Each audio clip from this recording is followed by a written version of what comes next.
अस्सलाम वालेकुम students, welcome back to my channel.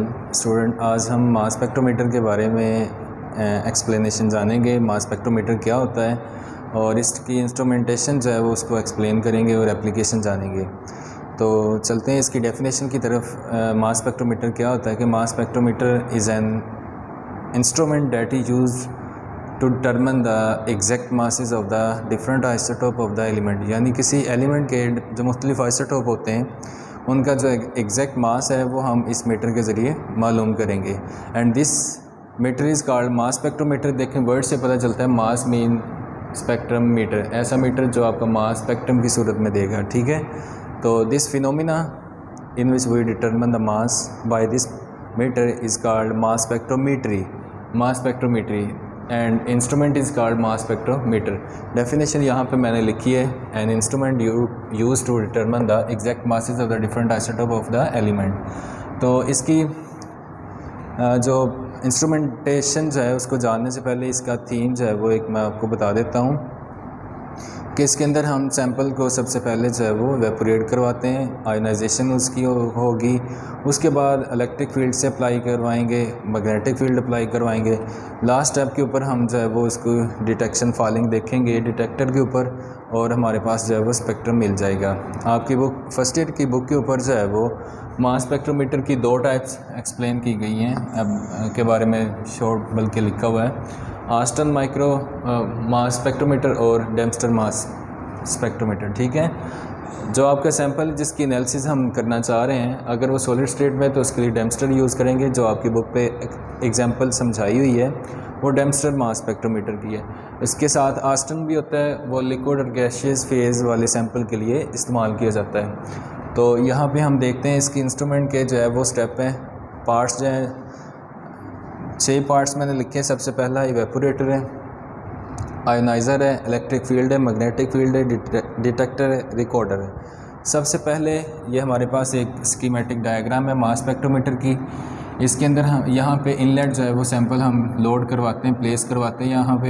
यहाँ पे हीटेड फिलामेंट होता है जो हीट का सोर्सेज होता है, जो आपके सॉलिड सब्सटेंस को एवेपोरेट करवा देता है। ठीक है, एवेपोरेशन के बाद जो है पहला चैम्बर जो है आयोनाइजेशन का होता है। यहाँ पे आयोनाइजेशन होगी, हाई एनर्जी वाले इलेक्ट्रॉन जो है इसके ऊपर बम्बार्डमेंट करवाते हैं।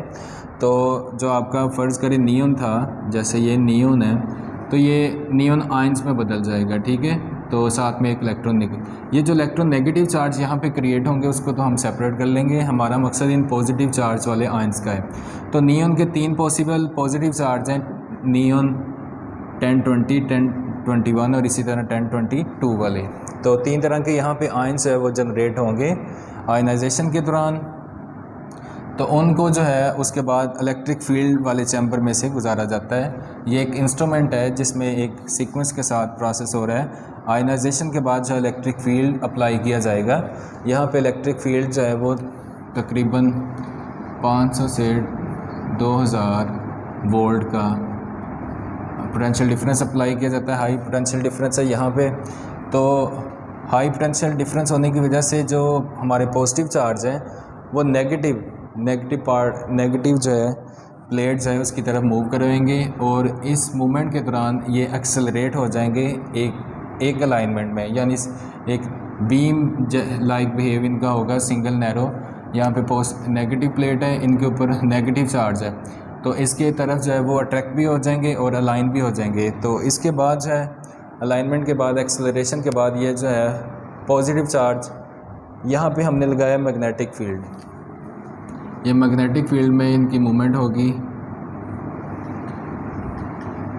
m/e की बिना के ऊपर। ठीक है, मास ओवर चार्ज की बिना के ऊपर।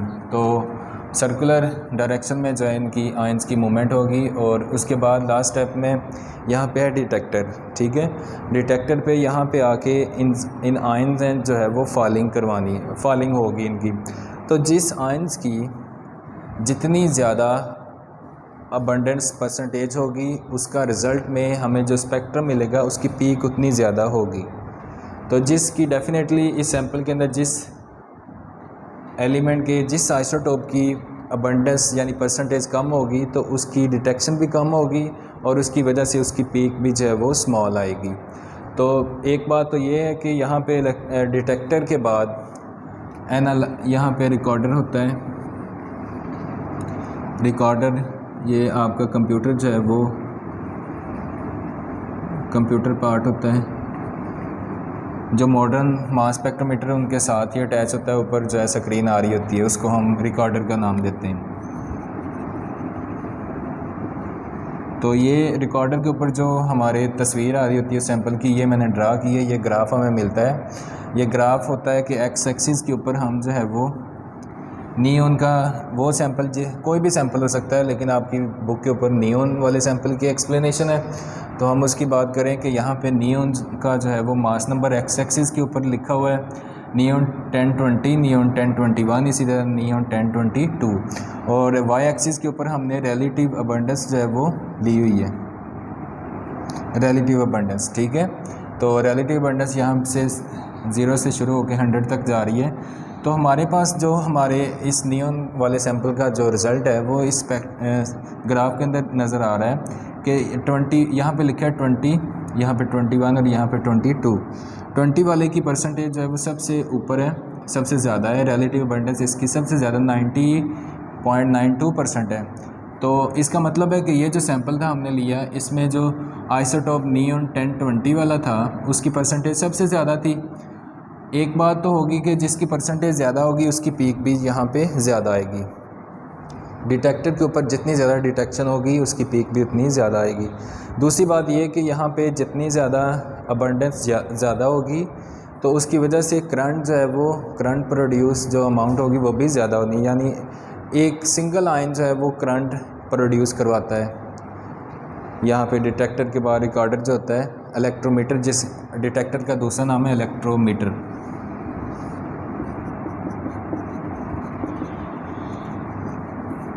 यानी ये ऐसा मीटर है जो इलेक्ट्रिसिटी को मेजर करेगा। यहाँ पे डिटेक्टर का दूसरा नाम है इलेक्ट्रोमीटर।